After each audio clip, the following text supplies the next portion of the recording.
Octobre 2025, le Bitcoin touche les 126 000 $. Un nouveau record historique. Tout le monde pense que le bull market ou bien le bull run est là, que cette fois c'est différent, que la saison des altcoins va enfin exploser comme en 2021. 5 mois plus tard, on est en 70 000 $. 5 mois de baisse consécutive est le plus difficile à accepter dans tout ça. C'est ce que le Bitcoin sort encore relativement bien. Parce que pendant ce temps-là, des dizaines des altcoins ont touché des plus bas historiques. Des projets sérieux avec des vraies équipes, des vrais produits, technologies ont disparu ou se sont fondés de 80, 90, voire même 95%. Alors la question que tout le monde se pose en ce moment, qu'est-ce qui s'est passé vraiment? Est-ce que c'est terminé? Et surtout, est-ce qu'il y a encore quelque chose à faire ou c'est trop tard? C'est exactement ce qu'on va voir aujourd'hui dans cette vidéo. Mais avant de commencer, notez bien que toutes les idées et opinions que tu vas entendre dans cette vidéo, c'est mon analyse personnelle du marché. Je ne suis pas un conseiller financier, je ne connais pas ta situation, ton profil de risque, ni ce que tu peux vous permettre de perdre. La crypto reste un marché extrêmement volatile. Fais tes propres recherches, prends tes propres décisions et n'investissez jamais que ce que vous pouvez vous permettre de perdre. Alors, pour comprendre où on est, il faut d'abord comprendre ce qui s'est passé jusqu'à ce moment. Parce que cette correction n'est pas une baisse normale ou bien ordinaire, c'est une combinaison de plusieurs facteurs économiques et géopolitiques qui ont frappé en même temps. Et si tu n'as pas compris pourquoi on a eu cette baisse, tu ne peux pas savoir quoi faire exactement maintenant. On a le premier facteur, la géopolitique. Le début de l'année 2026, les tensions entre les États-Unis et l'Iran ont escaladé jusqu'à un conflit direct. La guerre en Ukraine est toujours active. Trump a annoncé des nouvelles taxes douanières sur le Canada, l'Europe, la Corée du Sud, créant une instabilité économique mondiale que le marché n'a pas digéré. Dans ce contexte, les investisseurs ont fui tout ce qui était risqué. Et là, on a vu quelque chose de très révélateur. Pendant que le BTC perd plus de 40% de sa valeur depuis son ATH, l'or physique dépasse les 5 500 $. Le marché a choisi sa valeur, refuse, et ce n'est pas le BTC. Le deuxième facteur, la macroéconomie. La Fed n'a pas baissé ses taux comme tout le monde a l'anticipé. Les taux sont restés élevés, ce qui rend les obligations des États-Unis à 5% de rendement beaucoup plus attractif que des actifs comme la crypto qui ne génèrent rien, juste à être détenus. Et les ETF de BTC qui avaient été le carburant principal de la hausse de 2025 ont commencé à enregistrer des sorties massives. 7 milliards de dollars en novembre 2025, 2 milliards de dollars en décembre, 3 milliards de dollars en janvier 2026. La liquidité institutionnelle s'est retirée aussi vite qu'il était arrivé. Troisième facteur est celui-là qui a fait vraiment mal, la structure du marché. Le marché était sur levier, des centaines, des millions de positions ont été liquidées en cascade dès que le premier baisse ont commencé. Plus de 300 millions de dollars liquidés en une seule journée lors du pic de tension avec l'Iran. Mais ce qui est vraiment difficile à accepter dans ce cycle, ce dont on parle très peu. C'est ce qui s'est passé avec les altcoins. On était censé être en plein de bull run. Le BTC a bien touché des nouveaux records de 126 000 $, mais la saison des altcoins, cette rotation classique où l'argent passe de BTC vers le reste du marché, elle n'a jamais eu lieu.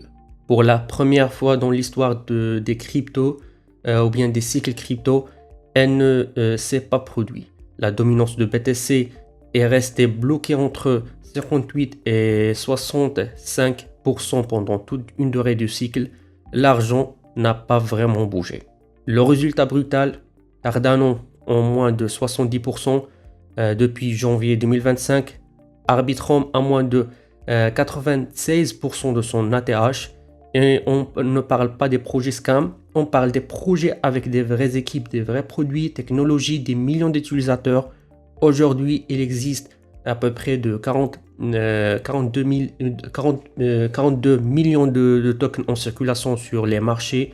La liquidité est tellement diluée que même les bons projets se voyaient noyés dans la masse. Alors, maintenant que nous avons compris ce qui s'est passé vraiment, la vraie question c'est où est-ce qu'on est aujourd'hui. En mars 2026, le Bitcoin se stabilise autour des 70 000 $ après avoir touché un plus bas de 64, à peu près 63 millions de dollars en février, pardon. Le marché commence à reprendre de la couleur, les premiers signaux techniques s'inversent. L'accumulation institutionnelle via les ETF reste structurellement intacte malgré les sorties de fin d'année. Mais ce qui est vraiment important à comprendre, c'est le timing. Le dernier halving de Bitcoin a eu lieu en avril 2024. Il a réduit de moitié la récompense des mineurs, passant de 6,25 à 3,125 BTC par bloc. Et historiquement, les mouvements les plus puissants d'un cycle se produisent entre 12 et 18 mois après un halving, qui nous place exactement dans la fenêtre de Q2 à Q4 de l'année 2026. Ce n'est pas une promesse, ce n'est pas une prédiction, c'est une lecture technique du cycle basée sur ce qui s'est passé à chaque halving précédent. Et la saison des altcoins dans tout ça, elle n'a pas eu lieu en 2025. Mais ça ne veut pas dire qu'il ne viendra jamais. Ça veut dire qu'il est en retard. Et quand la dominance de BTC commencera enfin à baisser, la rotation sera rapide, vraiment très rapide. Ceux qui seront positionnés avant ce moment seront ceux qui en profiteront le plus. Donc la question, ce n'est pas est-ce qu'on va voir une remonte, mais en fait la question c'est que est-ce que tu seras prêt quand ça arrivera.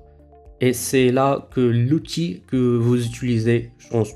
Donc pour suivre ces évolutions en temps réel, les analyses du marché, on a créé un nouveau site dédié uniquement pour tout ce qui est actualité, guide, analyse, etc. Donc je vous invite à le consulter, c'est frcrypto.io. Vous le trouverez en dessous de cette vidéo, ou bien dans la description de notre chaîne FR Crypto, ou bien de n'importe quelle vidéo. Vous trouverez des analyses, des guides pour les débutants, intermédiaires, des actualités, des analyses des projets qu'on fasse soit sur notre chaîne ou bien directement sur le site. Mais aussi, je vous invite à le consulter à chaque fois pour être parmi les premiers qui vont profiter des airdrops qu'on va organiser dans le futur. Alors, revenons au sujet. Donc, dans un marché comme celui qu'on traverse en ce moment, il y a quelque chose dont on parle très peu, mais qui fait toute la différence pratique au quotidien. C'est la plateforme d'échange que vous utilisez vraiment. On a vu des gens perdre des opportunités, non pas parce qu'ils avaient tort sur le marché, mais parce que leur échange a bloqué des retraits au mauvais moment, parce que les frais ont bouffé leur marge sur une position pourtant gagnante, ou parce qu'ils n'ont tout simplement pas trouvé le token qu'ils veulent acheter au bon moment. Et là, il y a un autre sujet dont il faut parler sérieusement, c'est la réglementation. En Europe, je pense que tout le monde connaît, avec le cadre MiCA est maintenant en vigueur. Concrètement, ça veut dire que les plateformes d'échange qui ne sont pas en conformité avec vont soit fermer leurs portes pour les utilisateurs européens, soit disparaître complètement. C'est une réalité que beaucoup d'investisseurs francophones ignorent encore aujourd'hui et qui va absolument créer des problèmes très concrets dans les prochains mois pour ceux qui sont sur les mauvaises plateformes. Moi, personnellement, parmi les plateformes que j'utilise d'une manière quotidienne, c'est CoinEx depuis plusieurs années parce que c'est parfait, aucun problème n'est là, mais parce qu'en 2023, quand ils ont subi un hack important de 70 millions de dollars, ils ont remboursé l'intégralité des fonds perdus sans que leurs utilisateurs perdent un centime. En fait, on a déjà entamé ce sujet en détail sur notre chaîne et même expliqué comment utiliser tous les services et produits qui offrent CoinEx pas à pas. Donc je vous invite à consulter les dernières vidéos si vous voulez savoir plus d'informations. Donc, dans ce secteur, c'est rare de voir des plateformes d'échange qui remboursent complètement ses utilisateurs 100%. Donc, et aujourd'hui, ils ont obtenu une licence en Europe, ce qui les place dans une position solide face aux nouvelles exigences réglementaires qui arrivera pour tout le monde. Alors concrètement, qu'est-ce qu'on fait dans un marché comme celui-ci? Donc voilà 4 approches que je trouve les plus adaptées à la situation actuelle et les outils que j'utilise sur CoinEx pour les mettre en place. Donc la première stratégie, c'est l'achat programmé. L'achat programmé ou bien DCA en anglais, c'est le fait d'acheter régulièrement un actif à un intervalle fixe, peu importe le prix du moment, pas besoin de surveiller les graphiques tous les heures, tous les mois, tous les jours, pas besoin de chercher des points d'entrée parfaits, vous définissez un montant, une fréquence et la plateforme s'occupe du reste automatiquement. Dans une phase de stabilisation comme celle que nous travaillerons en ce moment, c'est probablement l'approche la plus raisonnable qui soit. Vous lissez votre prix d'achat moyen sur plusieurs semaines ou bien plusieurs mois et vous évitez l'erreur classique que consiste à investir tout son capital en seule fois au mauvais moment. Moi personnellement j'ai fait cette erreur plusieurs fois, donc je vous recommande vivement à acheter partie par partie ou bien utiliser cette fonctionnalité sur CoinEx puisque vraiment on va voir un alt saison cette année, espérons. Et donc sur CoinEx, cette fonctionnalité s'appelle Auto Invest. Vous sélectionnez votre actif, votre montant, la fréquence que vous voulez et c'est géré d'une manière automatique. La deuxième stratégie, c'est le copy trading. Si vous ne souhaitez pas gérer vous-même des positions sur les contrats à terme, le copy trading est une alternative sérieuse. Le principe, c'est simple, vous choisissez un trader expérimenté parmi ceux référencés sur la plateforme, vous allouez un capital et vos positions sont reproduites automatiquement sur les siennes. Ce n'est pas une solution sans risque. En fait, les performances passantes ne garantissent rien pour l'avenir et vous restez exposé au mouvement du marché, mais dans un marché qui commence à perdre de la vigueur, c'est une façon d'être exposé sans avoir à gérer vous-même la complexité technique des contrats à terme. Sur CoinEx, le copy trading fonctionne sur les contrats perpétuels. Vous avez accès aux statistiques détaillées pour chaque trader avant de décider de le suivre. La stratégie numéro 3, les revenus passifs. Pendant qu'attendre la prochaine impulsion haussière, les capitaux qui ne travaillent pas sont des capitaux perdus. Et dans ce secteur, laisser ses fonds dormir pendant une phase de consolidation, c'est passer à côté des opportunités très concrètes. Donc avec CoinEx, Earn vous permet de déposer des stablecoins comme l'USDT ou bien l'USDC ou des actifs comme l'Ether de Solana et de générer des rendements sans perdre de risque directionnel. Vous n'êtes pas exposé au mouvement de prix, vous attendez simplement que le marché se repositionne et pendant ce temps, votre capital génère des intérêts. C'est la stratégie la plus défensive des 4 et souvent la plus sous-estimée par les investisseurs débutants. La stratégie numéro 4, le marché au compte sur les altcoins sélectifs. C'est la stratégie la plus risquée des 4, mais que je ne le recommande pas pour les débutants, mais aussi celle qui présente les plus grands potentiels si le cycle se déroule comme les précédentes. On l'a dit tout à l'heure, la saison des altcoins ne s'est pas produite en 2025. La dominance de BTC est restée élevée tout au long du cycle, mais historiquement, quand cette dominance commence à baisser et le prix de BTC se stabilise, la rotation des capitaux vers les altcoins sont rapides et puissants.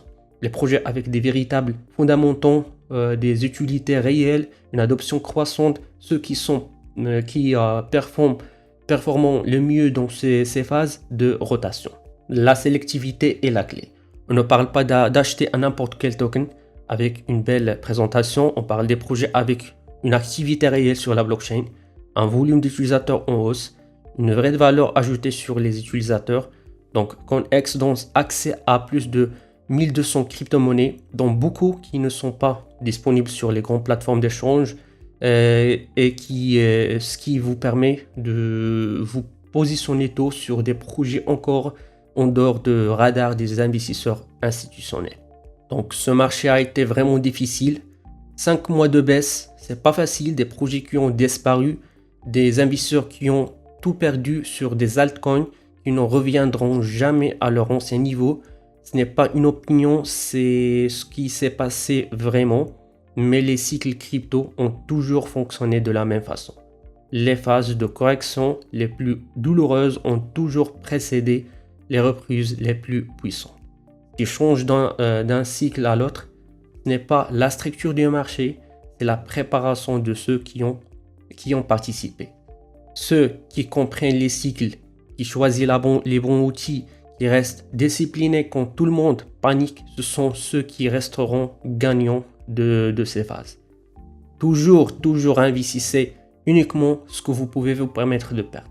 Les 4 stratégies qu'on a vues aujourd'hui ne sont pas des formules magiques, ce sont des approches concrètes adaptées à la situation actuelle que vous pouvez mettre en place dès maintenant sur CoinEx. L'achat programmé pour lisser vos entrées, le copy trading pour être exposé sans gérer la complexité technique, les revenus passifs pour faire travailler votre capital et le marché au compte sur les altcoins sélectifs pour vous positionner avant la prochaine mouvement. Vous trouverez tous les analyses du marché et l'actualité sur notre site FA Crypto. Je vous invite à rejoindre notre canal Telegram où vous trouverez aussi d'une manière automatique chaque 3 heures les nouvelles actualités marché qui vont vous aider dans la prise de votre décision. Si vous avez aimé cette vidéo, vous avez des questions, j'aimerais savoir qu'est-ce que vous pensez. Est-ce qu'on est dans un bear market ou bien on va avoir un bull market qui va terminer aux alentours de la fin de cette année 2026. Donc n'oubliez pas de cliquer sur le bouton like, subscribe et d'activer la cloche. Jusqu'à ce moment, je vous donne rendez-vous dans une prochaine vidéo. À la prochaine.